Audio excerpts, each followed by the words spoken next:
الحمد لله وكفى وسلام على عباده الذين اصطفى صلى الله تعالى عليه وعلى آله وأصحابه وبارك وسلم تسليما كثيرا خصوصا على سيد المتقين والأبرار صاحب النبي في الغار والمزار أفضل الصحابة بالتحقيق خليفة النبي بلا فصل إمامنا أبي بكر الصديق وعلى الناطق بالصواب والعادل بالكتاب إمامنا بالحق عمر بن الخطاب وعلى صاحب الحياء وناشر القرآن الشهيد المظلوم حين تلاوة الفرقان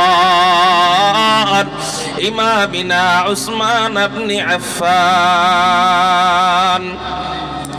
وعلى صاحب السيف والقضاء وناشر العلم والهدى أسد الله الغالب إمامنا علي بن أبي طالب رضي الله تعالى عنهم أجمعين أما بعد فأعوذ بالله من الشيطان الرجيم بسم الله الرحمن الرحيم وما أرسلناك إلا رحمة للعالمين قال سيدنا رسول الله صلى الله عليه وسلم إنما بعثت رحمة أو كما قال عليه الصلاة والسلام صدق الله مولانا العظيم وصدق رسوله النبي الأمي الكريم ونحن على ذلك لمن الشاهدين والشاكرين والذاكرين والحمد لله رب العالمين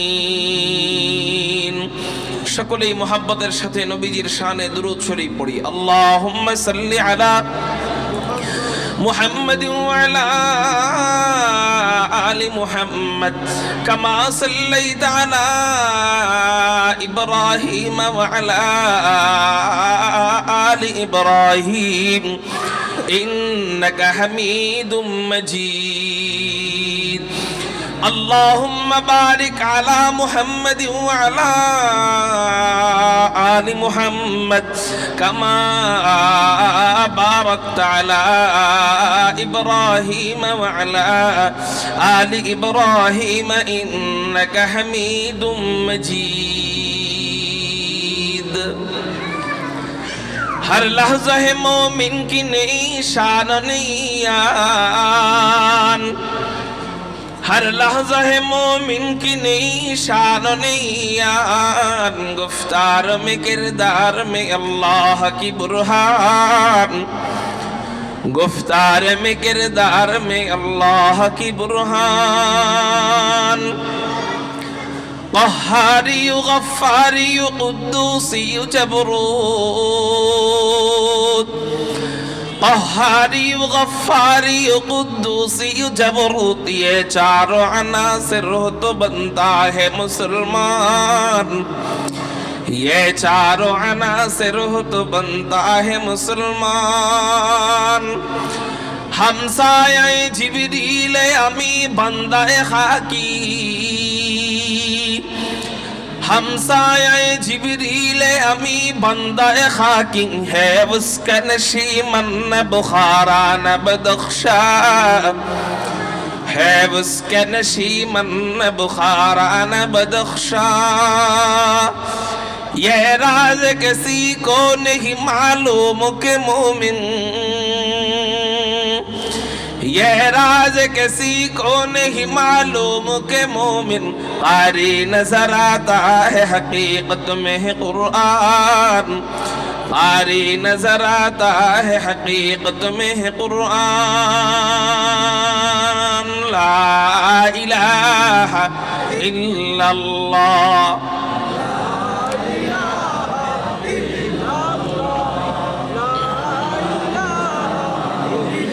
لا إله إلا الله لا إله إلا الله لا إله إلا الله لا إله إلا الله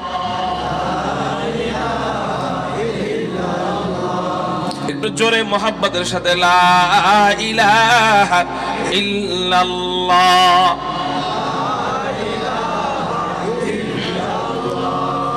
لا इलाह इल्लल्लाह तेरे महबूब की या रब तेरे महबूब की या रब शबाहत लेके आया हूँ हकीकत उसका तू कर मैं सूरत लेके आया हो न अज़मत लेके आया हो न शौकत लेके आया हो न अज़मत लेके आया हो न शौकत लेके आया हो मोहब्बत लेके आया हो मोहब्बत लेके आया हो ला इलाहा इल्लल्लाह ला इलाहा इल्लल्लाह मुहम्मदुर रसूलुल्लाह সাল্লাল্লাহু আলাইহি ওয়াসাল্লাম আলহামদুলিল্লাহ ঐতিহ্যবাহী জামিয়া ইসলামিয়া খাদিজাতুল কুবরা রাদিয়াল্লাহু তাআলা আনহা মহিলা মাদ্রাসার উদ্যোগে আয়োজিত অষ্টম বার্ষিক তাফসীরুল কুরআন মাহফিলে রব্বে কায়নাত রব্বে করিম আমাদেরকে আসার বসার তৌফিক দান করেছেন সেজন্য সবাই অন্তরের অন্তঃস্থল থেকে শুকরিয়া আদায় করি আকাশ পাতাল প্রকম্পিত করে উচ্চ কণ্ঠে চিৎকার দিয়ে বলি আলহামদুলিল্লাহ মুহতারাম হাজিরিন আপনারা সেই দিনের বেলা থেকে এই পর্যন্ত অনেক লম্বা বয়ান লম্বা সময় অনেক আল্লাহ আলাদের থেকে নসিহত শুনেছেন এবং সামনে আরো বড় বড় আল্লাহ আলারা বয়ান করবেন আমি সবার মাঝে আমি ছোট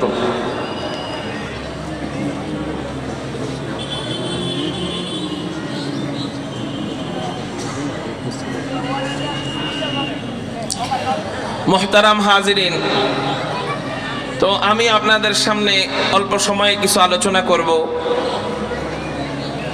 অল্প সময় কেন আমারও ব্যস্ততা আছে এবং এই মাহফিল কমিটিদেরও অনেক বক্তা ওয়াইজিনে কেরাম আরও সামনে আছে আমার ব্যস্ততাটা আগেই বলতে চাই এই জন্য যাতে বয়ান শেষে সংক্ষেপ করে ফেললে কেউ মনে কষ্ট না পান যে হুজুরে 8-10 মিনিট সময় দিলে কি হইতো অনেকে বলে না এই জন্য আমি আমার ওজরটা আগেই বলতেছি মাগরিবের পরে বয়ান ছিল কেরানীগঞ্জে এখন বয়ান এখানে করে 11:30 বাজে আমার বয়ান ময়মনসিংহ ত্রিশালে তো ওখানে আমার যেতে হবে সব জায়গায় তো ওয়াদা দেওয়া তো সেই হিসেবে আমি আপনাদের সামনে লম্বা বয়ান বেশি হয়তো করব না কিন্তু হেদায়েত কপালে থাকলে বেশি বয়ানের দরকার পড়ে না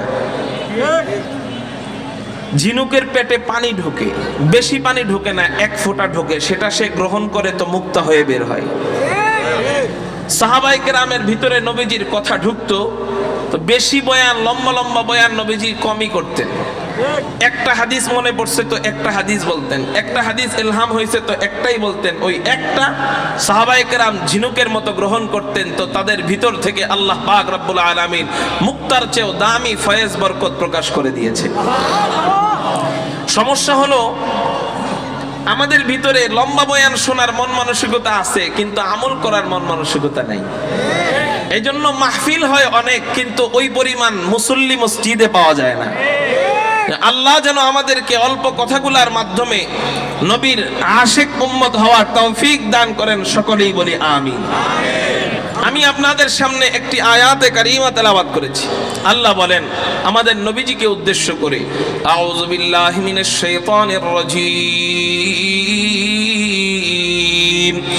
বিসমিল্লাহির রহমানির রহিম, ওয়া মা আরসালনাকা ইল্লা রাহমাতাল লিল আলামিন।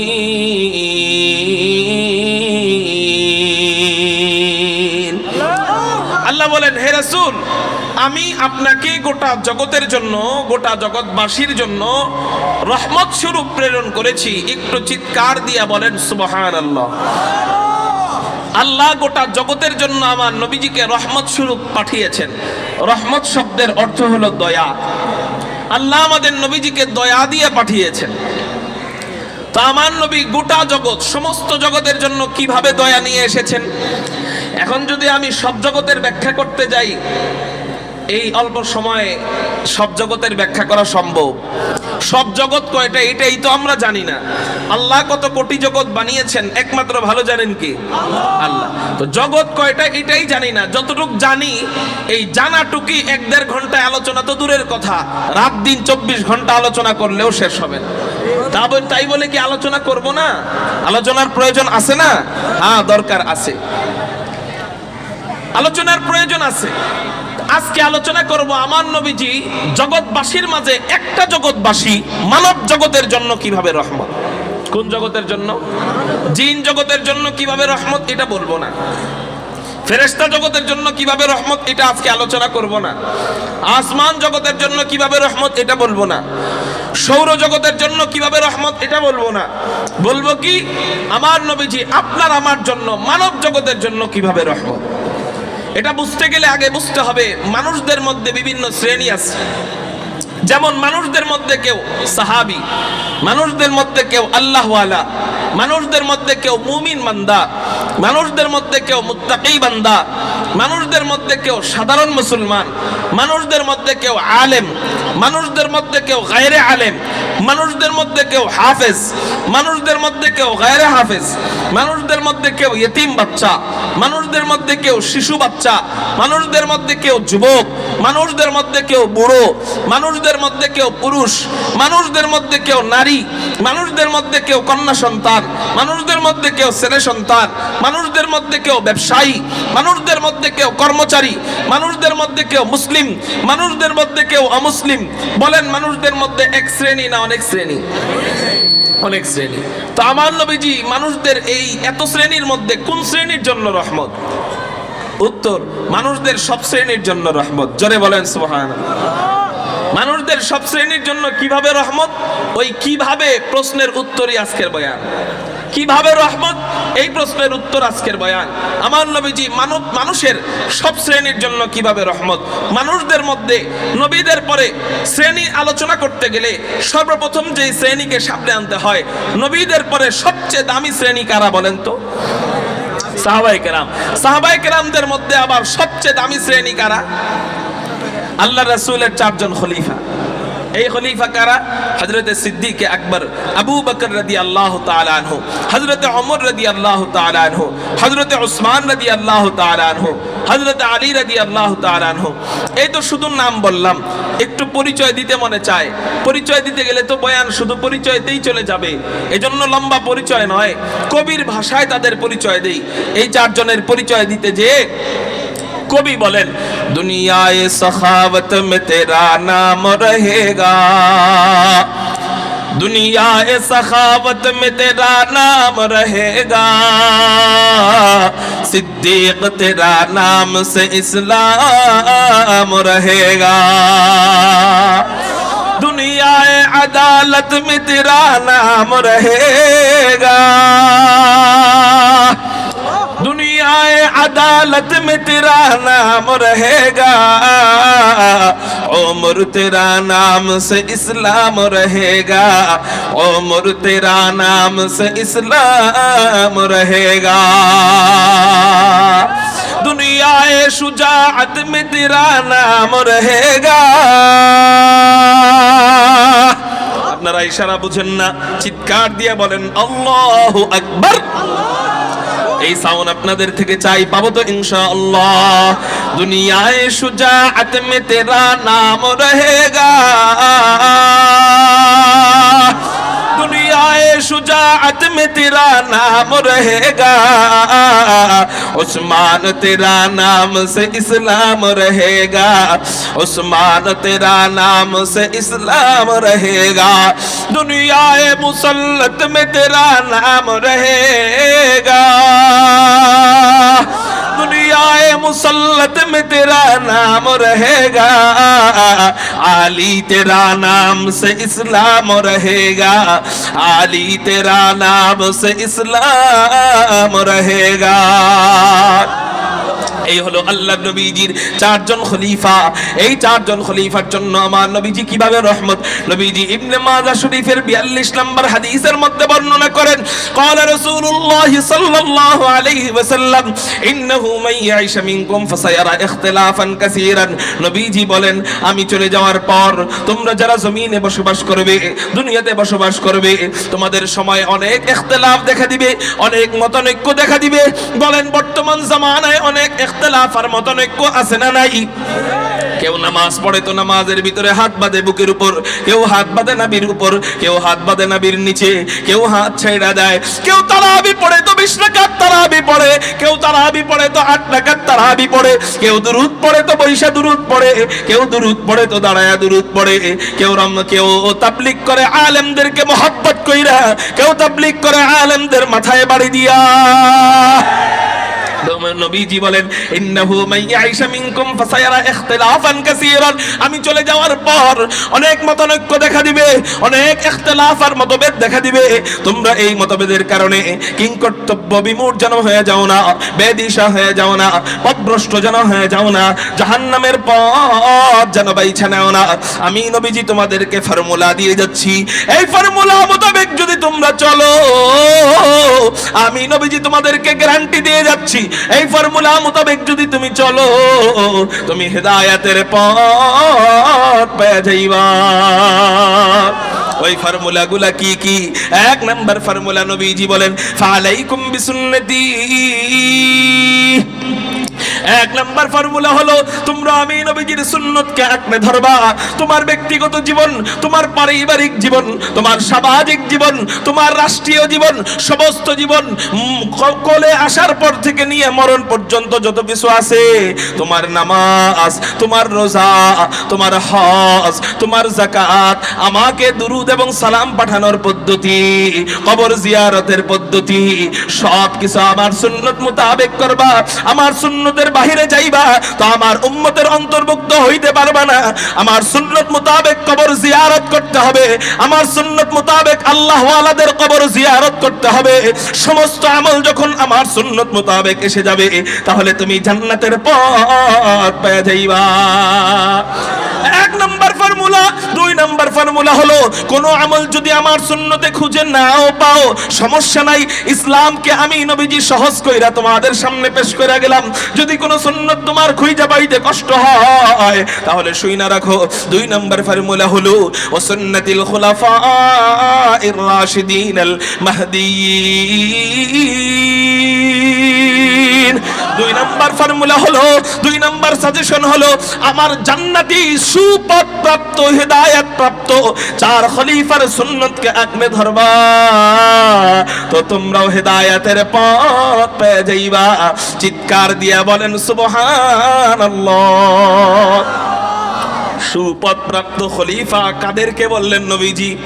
এই 4 জনকে। একটু আগে যেই 4 জনের নাম বললাম, এদেরকে নবীজি বললেন এরা সুপথ প্রাপ্ত, এরা হেদায়েত প্রাপ্ত। এবার আপনারা আমাকে বলেন, নবীজি যেই 4 জন খলিফার ব্যাপারে হেদায়েত প্রাপ্ত বললেন, সুপথ প্রাপ্ত বললেন, তারা জান্নাতি না জাহান্নামী?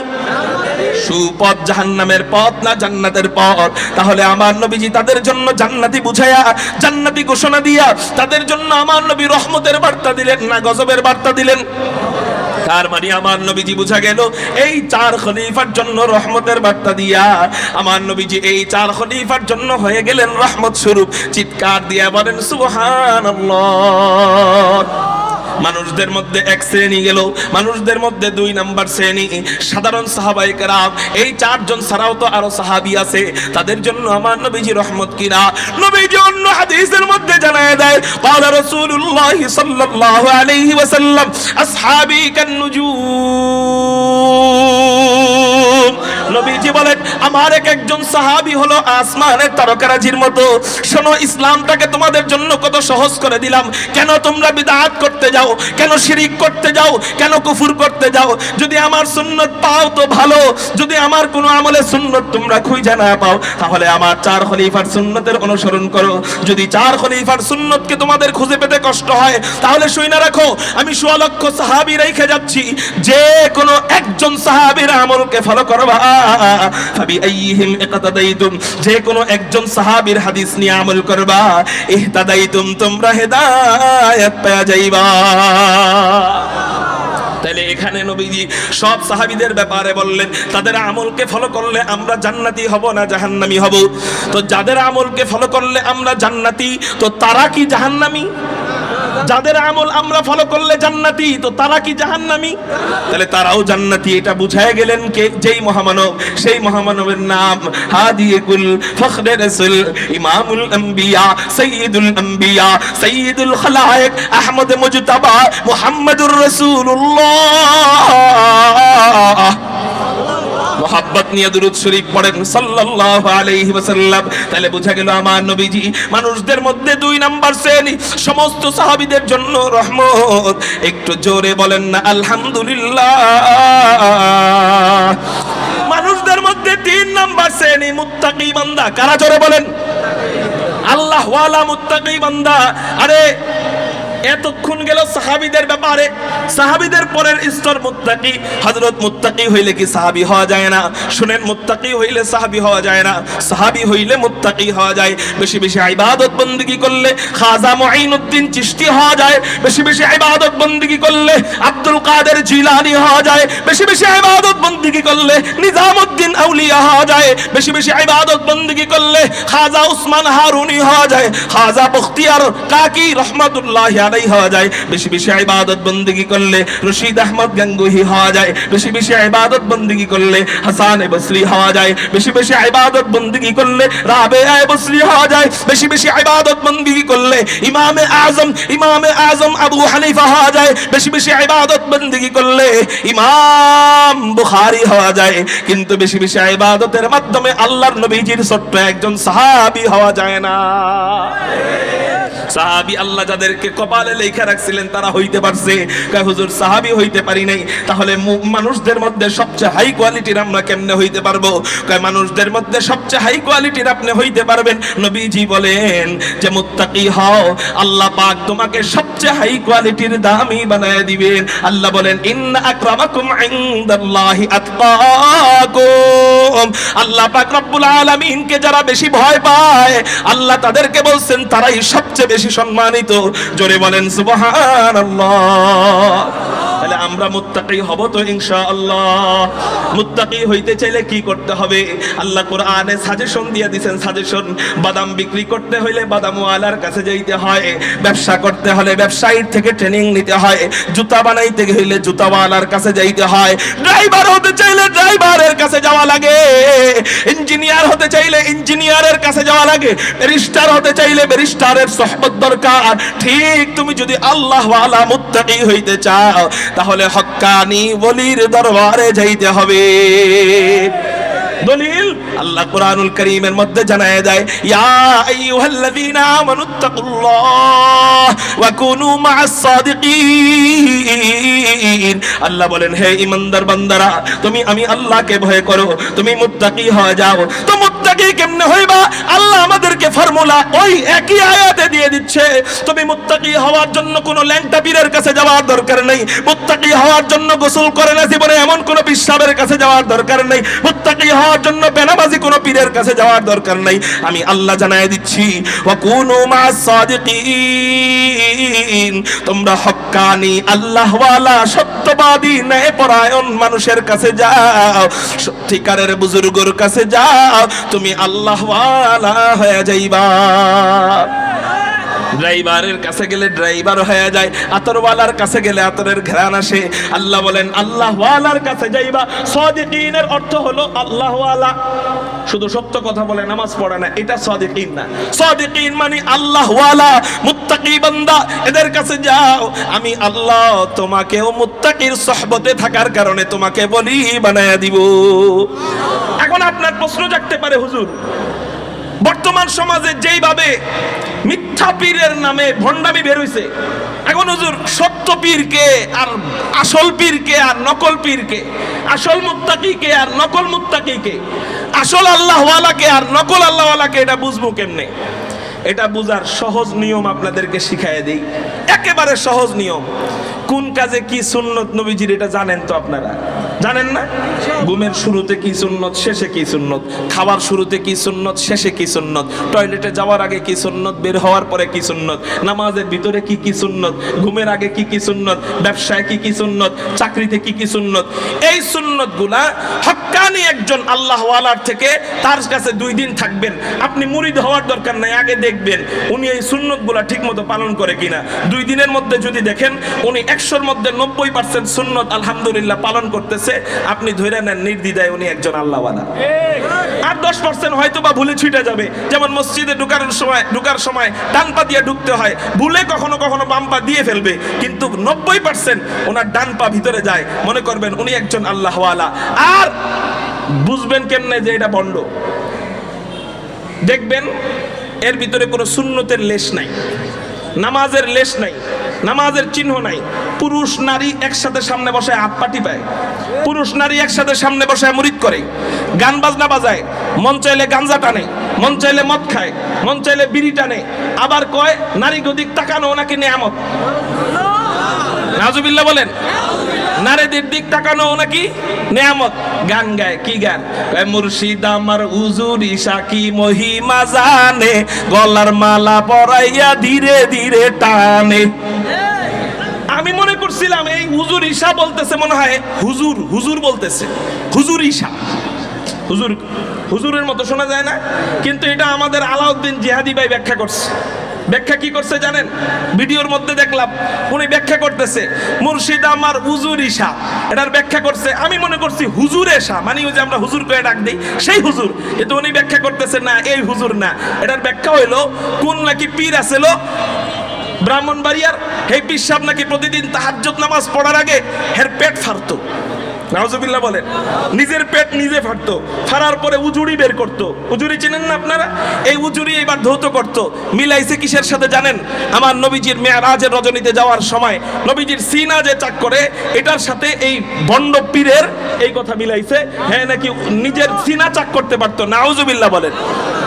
ওই যে নবীজি উম্মে হানির ঘর থেকে ঘুম থেকে উঠাইয়া জমজমের পাশে শুয়াইয়া বুকের থেকে নাভি পর্যন্ত ফাইরা ভিতর থেকে সবকিছু বের করে, এরপর জমজমের পানি দিয়া ধুয়াইয়া, জমজমের পানি দিয়া ধুয়াইয়া জান্নাত থেকে আনা রেশমি রুমাল দিয়ে ঢাকা ঈমান এবং হিকমতের অক্সিজেন ভিতরে পুশ কইরা হযরতে জিবরাইল এমন করে ইশারা দিয়া সিনায় সিনায় জোড়া লাগাইয়া বুড়াকের পিঠে চড়াইয়া বাইতুল মুকদ্দাসে নিয়া সমস্ত নবীদের ইমাম বানাইয়া, ইমামুল আম্বিয়া বানাইয়া, 7 আসমান দেখাইয়া আর জান্নাত দেখাইয়া, বাইতুল মামুর মসজিদে নামাজ পড়াইয়া, নূরের সাগর দেখাইয়া, লাওহে কলম দেখাইয়া, আল্লাহ সিদরাতুল মুনতাহার গোড়ায় নিয়া রফরফে উঠাইয়া নবীজিকে আল্লাহর কাছে নিয়া কুদরতি হাঁটুর সামনে বসায়া বসায়া লম্বা সময় পর্যন্ত গল্প স্বল্প করে। এই মেরাজের রজনীতে হযরতে জিবরাইল নবীজির সিনা চাক করছিল, ওটার সাথে মিলায় তার ভণ্ড পীরকে। কি মিলায়? কয় আমাদের একজন পীর সাহেব ছিল, ওই পীর সাহেবের নাম হুজুর ঈশা। কয় হুজুর ঈশা কেন? কয় উনি প্রতিদিন তাহাজ্জুদের আগে, রাত্রেবেলা তাহাজ্জুদের আগে ওনার নিজের পেট ফাইরা উনি উজুড়ি পরিষ্কার করত। তখন আমি এই ভিডিও দেখে কমেন্টের মধ্যে লিখলাম, উজুড়ি পরিষ্কার করার পরে কি ধৌত করে? উজুড়ি পরিষ্কার করে তো উজুড়ি ধয়, তো কি ধয়? আরে কয় না, উজুড়ি ধয় তো উজুড়ির থেকে কি বের হয়? আরে ডাইরেক্ট বাংলায় কন্যা পায়খানা ধয়। কি ধয়? তো উজুড়ি পরিষ্কার করে তো পায়খানা ধয়। আমি তখন বললাম এই বেচারাকে উজুড়ি না, উজুড়ি সা না বইলা ডাইরেক্ট পায়খানা সা বল। এগুলা একজন পীর সাহেবের নামের সাথে মানায়? এগুলা সত্যকারের পীর না ভণ্ড পীর? আল্লাহকে পাওয়ার জন্য আপনার এত নিজের এত দাবি দেহটাকে কেন ভণ্ড পীরের পিছনে ফেলান? আপনি আল্লাহকে তো পাবেনই না, বরং আপনার জায়গা হবে মাকাদাহু মিনান নার। আপনার জায়গা কেন আপনি জাহান্নাম বানাইতেছেন? সত্যকারের পীরকে সুন্নত ছাড়ে না যে, জোরে বলেন, সত্যকারের পীরকে। বলতে পারেন হুজুর আমরা তো মূর্খ, আমরা তো বুঝি না সত্যিকারের পীরকে। মিথ্যা পীরকে মাথায় টুপি দিলেই আমি মনে করি সে পীর, ঠিক না? কিন্তু না না না, আপনি আমার থেকে এই কথাটা মুখস্থ করে যান, মরণ পর্যন্ত কাজে লাগাইবেন। সত্যিকারের ওলিকে বলেন সুন্নত ছাড়ে না যে, ভণ্ড পীরকে সুন্নতের ধার ধারে না যে। বুঝতে পারছেন এবার? আমাদের ঢালকানগরের হযরত ওয়ালা আল্লামা মুফতি জাফর আহমদ হাফিজাহুল্লাহ, উনি হক্কানি পীর চিনার একটা আলামত আমাদেরকে শিখিয়ে দিয়েছেন। সেটা হলো হক্কানি পীর শরীয়তকে ইমাম বানায়, মোহাব্বতকে মুক্তাদি বানায়। শরীয়ত বলতেছে পুরুষ নারী পর্দা করতে হবে, মোহাব্বত বলতেছে যে নারীকে সামনে আইনা মুরিদ করাই। কিন্তু সত্যিকারের পীর যে, সে মোহাব্বতকে লাথি দিয়া পিছনে নিবে। শরীয়ত বলতেছে পর্দা করা ফরজ, ইদনিনা আলাইহিন্না মিন জালাবিবিহিন্না, পর্দা করা ফরজ। তো এই শরীয়তকে ইমাম বানায়, মুক্তাদি বানায়, লাথি দিয়া ফালায় দেয় হলো মোহাব্বতকে।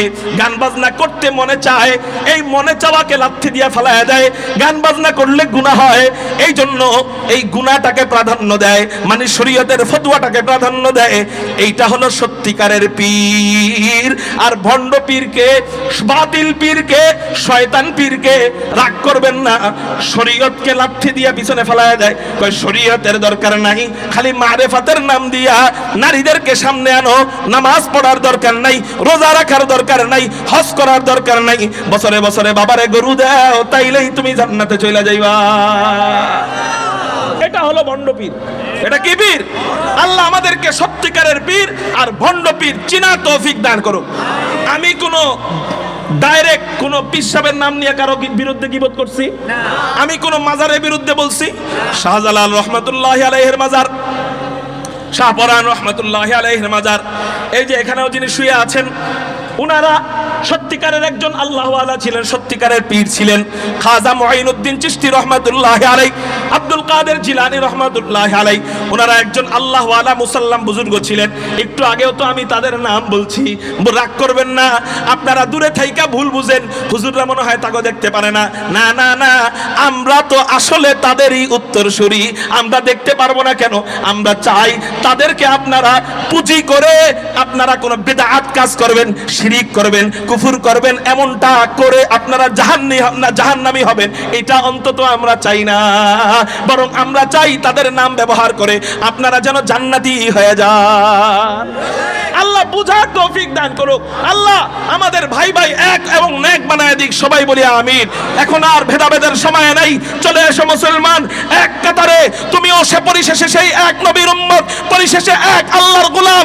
আমিও আল্লাহর গোলাম, আমিও নবীর উম্মত। কে সুন্নি, কে কওমি, কে ওয়াহাবি, এগুলো দেখার সময় এখন নাই। এক কাতারে তাওহীদবাদীরা আসো। ইসলাম আমার দেশকে নিয়ে ষড়যন্ত্র করতেছে, আমার মুসলমান ভাইদেরকে শহীদ করতেছে।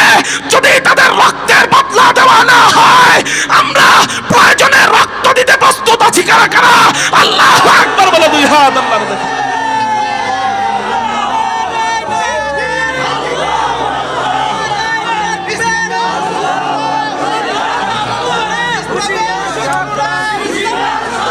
ডক্টর ইউনূস সাহেবকে আমরা ওয়ার্নিং দিয়ে দিতে চাই। আগামীর যুদ্ধ যদি মুসলমানদেরকে নিয়ে লাগে, আগামীর যুদ্ধ হবে ফাইনাল যুদ্ধ। এই যুদ্ধ হবে ইসলামের যুদ্ধ। এই দেশে ইসলামী হুকুমত আসবে।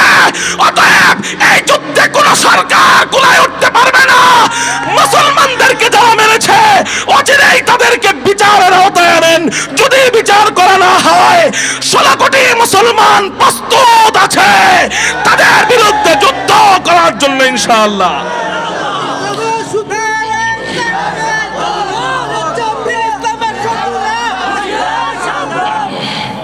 মুহতারাম হাজিরিন, চোখ কান খোলা রাখবেন, কোন দিক দিয়ে যেন চট করে ষড়যন্ত্র ঢুকায় দেয়।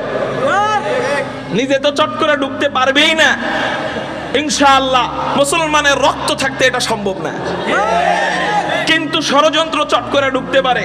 এই যে আপনারা স্লোগান দিয়ে দিলেন, নাস্তিকরা মুরতাদরা হুঁশিয়ার সাবধান, তারা হুঁশিয়ার ঠিকই আছে, হুঁশিয়ার আমরা নাই।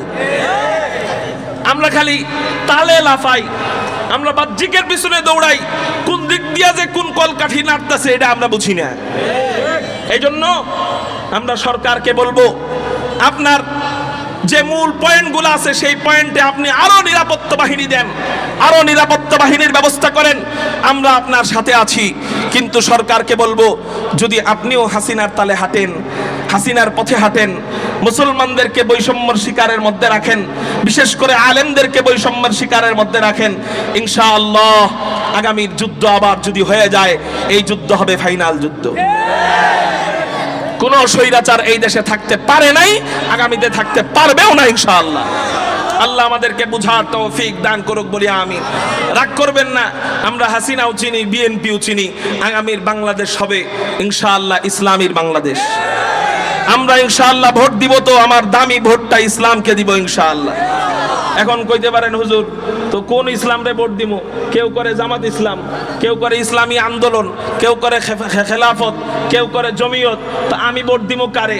আমার আঙ্গুল তো চারটা না, আমার আঙ্গুল তো একটা, ভোট তো দিতে হবে, সিল তো দিতে হবে এক জায়গায়, তা আমি ভোট দিব কাকে? এই প্রশ্নের জায়গায় আমি এখানে নাই, আমি আপনাদের কাছে চলে গেছি। এই প্রশ্নের জায়গায় আমি এখানে নাই, এই প্রশ্নটা আমারও, আপনাদের যেই প্রশ্ন আমারও সেই প্রশ্ন। 14 হুজুরের 14 দলে পাবলিক পড়ছে বিপদে, ঠিক না ভাই? ঠিক। এই জন্য আমার ছোট মানুষের কথা কে গ্রহণ করবে জানি না।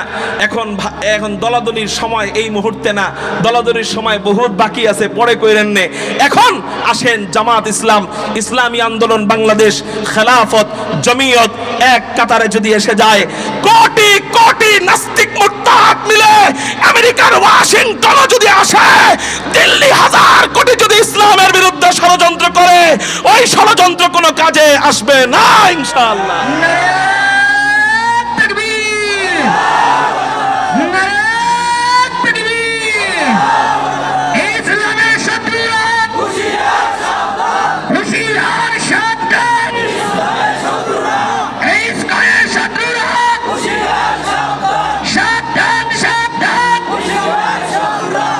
এই দেশকে আমরা রক্তের বিনিময়ে হেফাজত করেছি বারবার। কয়বার? বারবার। আবারও যদি রক্ত দেওয়ার জন্য ডাক দেয়, হতে পারে স্কুলের ছেলে ডাক দিছে, অসুবিধা আছে কোনো? হতে পারে আলেম ডাক দিছে, অসুবিধা আছে কোনো? হতে পারে জামাত ডাক দিছে, হতে পারে চরমনাই ডাক দিছে, হতে পারে হেফাজত ডাক দিছে, হতে পারে খেলাফত ডাক দিছে। যদি এই দেশকে হেফাজত করবার জন্য হাসিনা যদি আবার ঢুকতে চায়, হাসিনা খেদাও আন্দোলনের জন্য, স্বৈরাচার খেদাও আন্দোলনের জন্য আবার যদি এক সাগরের রক্তের প্রয়োজন হয়, এক সাগর রক্ত দিতে তৈয়ার আছো কারা কারা? আল্লাহু আকবার বলে দুই হাত আল্লাহর দেখো।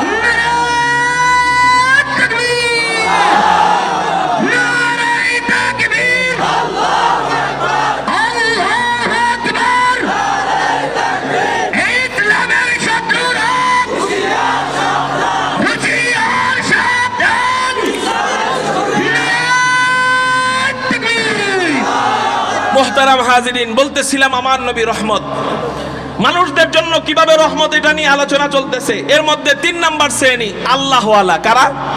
মানুষদের মধ্যে কয় নাম্বার শ্রেণী? 3 নাম্বার শ্রেণী। সত্যিকারের আল্লাহওয়ালাকে একটু আগে পরিচয় দিছি। এই ওলিদের ব্যাপারে আমার নবী কেমনে রহমত, নবীজি বুখারী শরীফের হাদিসের মধ্যে জানায় দেয়, ক্বালা রাসূলুল্লাহ সাল্লাল্লাহু আলাইহি ওয়াসাল্লাম, ক্বালা আল্লাহু তাআলা, নবীজি হাদিসে কুদসির মধ্যে জানায় দেয়, মান আদালি ওয়ালিয়ান ফাকাদ আযানতুহু বিল হারব। নবীজি বলেন, আল্লাহ ওয়ালাদের সাথে যদি কেউ দুশমনি করে, তার সাথে যুদ্ধের ঘোষণা আল্লাহ নিজে দিয়ে দেয়। আল্লাহ যুদ্ধ যখন শুরু হয়ে যায়, আল্লাহ ক্ষমতাধর বাদশাহ ফেরাউনকে পানির মধ্যে চুবায় মারে। আল্লাহ যুদ্ধ যখন শুরু হয়ে যায়, আল্লাহ ক্ষমতাধর বাদশাহ নমরুদকে ল্যাংড়া মশা দিয়ে মারে। আল্লাহ যুদ্ধ যখন শুরু হয়ে যায়, আল্লাহ ক্ষমতাধর নেতা আবু জাহেলকে মারে। কেমনে? সিদ্দিক আকবর আবু জাহেলকে মারতে পারেন নাই, হযরতে ওমর মারতে পারেন নাই, হযরতে ওসমান মারতে পারেন নাই, হযরতে আলী মারতে পারেন নাই। কিন্তু আল্লাহর যুদ্ধ যখন শুরু হয়ে যায়, আল্লাহ যখন মারে, আল্লাহ তো ল্যাংড়া মশা দিয়েও মারতে পারে। আবু জাহেলকে যখন আল্লাহ মারে, বড় কোনো বীর মুজাহিদের প্রয়োজন হয় না। আল্লাহ পাক রব্বুল আলামিন দুইজন শিশু বাচ্চার মাধ্যমে আল্লাহ এই আবু জাহেলের মতো পাহলোয়ান নেতাকে হত্যা করে জাহান্নামে পাঠায়া দেয়। এটা হলো আল্লাহর যুদ্ধ। আল্লাহর যুদ্ধ কোন দিক দিয়ে এসে যাবে এটা টের পাওয়া যায় না। দেখেন না স্বৈরাচার হাসিনার সাথে কত হুজুররা আন্দোলন করলো। আমাদের আমরা যারা যুবক আছি আমরা অনেকে জানিও না, আরো আগের থেকে এই আন্দোলন চলছিল। 2001 সালে আন্দোলন করেছিল হাসিনার বিরুদ্ধে। মুফতি ফজলুল হক আমিনী রহমাতুল্লাহি আলাইহি সারা জীবন সংগ্রাম করেছিল কিন্তু পারেন নাই। চরমনাইর হযরত রহমাতুল্লাহি আলাইহি সারা জীবন আন্দোলন করেছিল কিন্তু পারেন নাই। এরপর শাইখুল হাদিস আল্লামা আজিজুল হক রহমাতুল্লাহি আলাইহি হাসিনার বিরুদ্ধে সারা জীবন আন্দোলন করেছেন কিন্তু পারেন নাই। পরিশেষে হেফাজত ইসলামের গণ অভ্যুত্থানের সময় আন্দোলন করেছিল আল্লামা আহমদ শফি রহমাতুল্লাহি আলাইহি, কিন্তু হাসিনার সাথে কুলায় উঠতে পারেন নাই। পারবেন কেমনে? বিশ্বের 10 নম্বর ক্ষমতাধর নারী ছিল তো, অহংকার দিয়ে ভরা ছিল তো, তার সাথে কেউ পারে না। আল্লামা আহমদ শফি পারেন নাই। কায়েদে মিল্লাত জুনায়েদ বাবনগরীর মতো মুসলমান একজন বুজুর্গ, সেও আন্দোলন করেছিল কিন্তু তার জেলের মধ্যে নিয়া দাড়ি ধইরা ধইরা টাইনা টাইনা অপমান করা হয়েছে। এমন বড় আল্লাহ ওয়ালাদেরকে এমন ভাবে অপমান করা হয়েছে, হুজুররা ওযুর পানি চাইছে যে আমাদেরকে ওযুর পানি দেওয়া হোক। এই হাসিনার লোকজন বলছে ওযুর কোনো পানি আপনাদেরকে দেওয়া হবে না, আপনাদের যদি ওযুর এতই প্রয়োজন হয় পেশাব করে সেই পেশাব দিয়ে ওযু করেন। 2001 সালে কুকুরের মাথার মধ্যে টুপি পড়াইছিল আলেমদেরকে অপমান করার জন্য এই হাসিনা। এরকম করে করে যখন আন্দোলন করে কোনো হুজুররা পারে না, পরিশেষে সব আলেমরা যখন এক কাতারে এসে ওর বিরুদ্ধে সোচ্চার ভূমিকা পালন করলো, আলেমদেরকে গ্রেফতার করা শুরু করলো। গ্রেফতার করতে করতে করতে করতে আল্লামা মামুনুল হক সাহেবের মতো এমন মুসাল্লাম বুজুর্গ, এমন একজন আল্লাহওয়ালা, এমন একজন বীর মুজাহিদ মানুষ, এই বীর মুজাহিদদেরকে গ্রেফতার কইরা ধর্ষণের মামলা পর্যন্ত দিয়ে দিল। বড় বড় মুজাহিদদেরকে ধর্ষণের মামলা দিয়ে দিল, রাজাকারের মামলা দিয়ে দিল। এমন অবস্থা যখন হয়ে যায় আলেমদের জবান বন্ধ করে দিছে। কারণ যে আলেম কথা বলবে ওই আলেমকে জেলের মধ্যে নিয়ে জবান বন্ধ করে দেয়। যে আলেম হাত দিয়ে আগাবে ওই আলেমের হাত ভেঙে ফেলে, যে আলেম পা দিয়ে আগায় ওই আলেমের পা ভেঙে ফেলে। পরিশেষে আলেমদের সবাইকে যখন চুপ করিয়ে ফেললো, বিএনপির নেতারাও চুপ হয়ে গেল, জাতীয় পার্টির নেতারাও চুপ হয়ে গেল, জামাতের নেতারাও চুপ হয়ে গেল। সবাই যখন চুপ, সবার যুদ্ধ যখন শেষ, হাসিনার সাথে দীর্ঘ সময় যুদ্ধ করতে করতে করতে করতে করতে করতে সবাই যখন ক্লান্ত, আল্লাহ বলে আমি আল্লাহ তো ক্লান্ত হই নাই, আমি আল্লাহর জবান তো বন্ধ করতে পারস নাই, আমি আল্লাহর কুদরতি হাত পা তো তোরা আটকাইতে পারস নাই, আলেমদেরকে গরুর রশি পড়ায় পড়ায় জেলের মধ্যে ঢুকাইছস, আমি আল্লাহরে তো কিছুই করতে পারস নাই। এবার শোন, মান আদালি ওয়ালিয়ান ফাকাদ আযানতুহু বিল হারব। নবীজি কি তোদেরকে জানায় দেয় নাই আমার বন্ধুর সাথে কেউ দুশমনি করলে তার সাথে যুদ্ধ করি আমি আল্লাহ নিজে? আমার বন্ধুদের বদদুয়া তোদের গায়ে লেগে গেছে, আমি আল্লাহ যুদ্ধ শুরু করে দিলাম। আল্লাহ যখন যুদ্ধ শুরু করে দেয়, বড় কোনো আমসের দরকার পড়ে না, বড় কোনো ক্যাডারের দরকার পড়ে না, বড় কোনো বিমান বাহিনীর দরকার পড়ে না, বড় কোনো সেনাবাহিনীর দরকার পড়ে না, বড় কোনো রাজনৈতিক দলের দরকার পড়ে না, বড় কোনো বিএনপির নেতার দরকার হয় নাই, আওয়ামী লীগের নেতার দরকার হয় নাই, জাতীয় পার্টির নেতার দরকার হয় নাই, কাউকে প্রয়োজন হয় নাই। আল্লাহ যখন যুদ্ধ করে দুইজন কচি বাচ্চাকে দিয়া আবু জাহেলকে জাহান্নামে পাঠাইতে পারলে সেই আল্লাহ আছেন না নাই? আল্লাহ যুদ্ধ যখন শুরু হয়ে যায়, আল্লাহ স্কুলের নাবালেগ ছোট ছোট শিশুদের মাধ্যমে এমন এক আন্দোলন উঠায় দেয়, এক গণ অভ্যুত্থানে এক একজন স্বৈরাচারকে জুতা পিটা দিয়া দিয়া কুত্তা শিয়ালের মতো দেশ ছাড়া করছে। এই সব কিছু আল্লাহর যুদ্ধ। জোরে বলেন কার যুদ্ধ? আল্লাহর যুদ্ধ। কেন কেন কেন? একমাত্র কারণ আল্লাহ ওয়ালাদের সাথে দুশমনির পরিণাম। কত মানুষ নামাজ পড়ে না, এত বড় অপমানিত তো হয় না। কত মানুষ চুরি করে, এত বড় অপমানিত তো হয় না। কত মানুষ গাঞ্জা খায়, এত বড় অপমানিত তো হয় না। কিন্তু তোরা এত বড় অপমানিত হস কেন? তো গো বাবার মূর্তির মাথার মধ্যে মানুষ সোয়াবের নিয়তে পেশাব করে। আলেমরা জেলে যায়, আলেমদেরকে জেলের মধ্যে দেখা বাহিরের পাবলিকরা সালাম দেয়। মামুনুল হক সাহেবের মতো ব্যক্তিদেরকে দেখা বাহিরের পাবলিকরা সালাম দেয়, আসসালামু আলাইকুম। কিন্তু তোরা যখন জেলে যাস, এই মানিক চোরাদেরকে জেলের মধ্যে যখন ঢুকায়, আলহামদুলিল্লাহ মানুষ পচা ডিম মারে, মানুষ টয়লেটের স্যান্ডেল গুলা নিয়ে আসে। একবার টয়লেটের স্যান্ডেল নিয়ে এসে পায়ের মধ্যে ভালো স্যান্ডেল, হাতের মধ্যে টয়লেটের স্যান্ডেল। জিজ্ঞাসা করা হয় তোমার হাতে এই পুরাতন স্যান্ডেল কেন? কয় ওরে পিটাইতে নতুন স্যান্ডেলের দরকার দরকার নাই, নতুন স্যান্ডেল দিয়ে পিটাইলে স্যান্ডেলের অপমান হবে, ওই মানিক চোরারে পিটামো টয়লেটের স্যান্ডেল দিয়া। মানুষ সোয়াবের নিয়ত ওদেরকে টয়লেটের স্যান্ডেল দিয়া বাড়ি দেয়, এই অপমানের একমাত্র কারণ আল্লাহ ওয়ালাদের সাথে বদদোয়ার পরিণতি। এই জন্য কোন ওলি আল্লাহর সাথে কখনো খারাপ আচরণ করবেন না তো ইনশাআল্লাহ। আল্লাহ বুঝার তৌফিক দান করুক। তাহলে ওলিদের সাথে খারাপ আচরণ করলে, দুশ্মনী করলে তাদের অবস্থা যে ফেরাউনের মতো হবে, নমরুদের মতো হবে, হামানের মতো হবে, শেখ হাসিনার মতো হবে। 1450 বছর আগে জানায় গেছেন যেই মহামানব, সেই মহামানবের নাম মুহাম্মদুর রাসূলুল্লাহ সাল্লাল্লাহু আলাইহি ওয়াসাল্লাম। তার মানে বুঝা গেল আমার নবীজি ওলিদের জন্য রহমত। একটু জোরে বলেন সুবহানাল্লাহ। রহমাতুল লিল আলামিন খান দশ খুদা বন্দে করিম, রহমাতুল লিল আলামিন খান দশ খুদা বন্দে করিম, খলকু খুলকু কওলু ফি'লু হাদিস সমথে ও হামিদ। আমরা শান পারি না, হুজুররা বলে শান গায় না। এই যে দেখেন শান কারে কয়, আমরা ওই শান গাই না যেই শানে আল্লাহর জিকির, আল্লাহর জিকিরকে জুতা পিটা দেওয়া হয়, জিকিরকে একেবারে ধুলায় মিশায় দেওয়া হয়, ওই শান আমরা গাই না। হু হু উ, এটা কোন বানান? আরবির কোন বানানে আছে? এটা বানান করেন, এটা বানান পারবেননি? হিমতে আরবির কোন বানানে আছে? হিমতে। এটি কোন জিকির? এটি কোন শান? আমরাও শান গাই। শাফিঈ রোজে জাযাওয়া গা খতিবে আম্বিয়া, শাফিঈ রোজে জাযাওয়া গা খতিবে আম্বিয়া, সাহেবে হাউজো লিওয়াজিল্লে খুদা রোজে আতীত, সাহেবে খুলকে আযীম ও মজহরে জুদে আমিন, সাহেবে খুলকে আযীম মজহরে জুদে আমিন, আয়াতে রহমত के शाने उराऊ बस्तो रहीम, आयते रहमत के शाने उराऊ बस्तो रहीम, रहमतुल लिल आलमी खान दश खुदा बंदे करीम, रहमतुल लिल आलमी खान दश खुदा बंदे करीम, खल्क खुल्क कौल फिअलु हदीस समझे वो हमीद, वमा अरसलनाका इल्ला रहमतल लिल आलमीन। তাহলে আমার নবী কয় শ্রেণীর জন্য রহমত গেল? আরো শ্রেণী আছে না নাই? পিচ্চি ছেলেরা বাকি আছে, পিচ্চি মেয়ে শ্রেণী আছে, ব্যবসায়ী শ্রেণী আছে, চাকরিজীবী শ্রেণী আছে, অমুসলিম শ্রেণী আছে, পিতামাতা শ্রেণী আছে। এরকম শ্রেণীর অভাব আমাদের দেশে আছে না নাই? অনেক শ্রেণী আছে। সব শ্রেণী নিয়ে আলোচনা করতে গেলে, 3 শ্রেণী নিয়ে আলোচনা করতে 1 ঘন্টা গেল।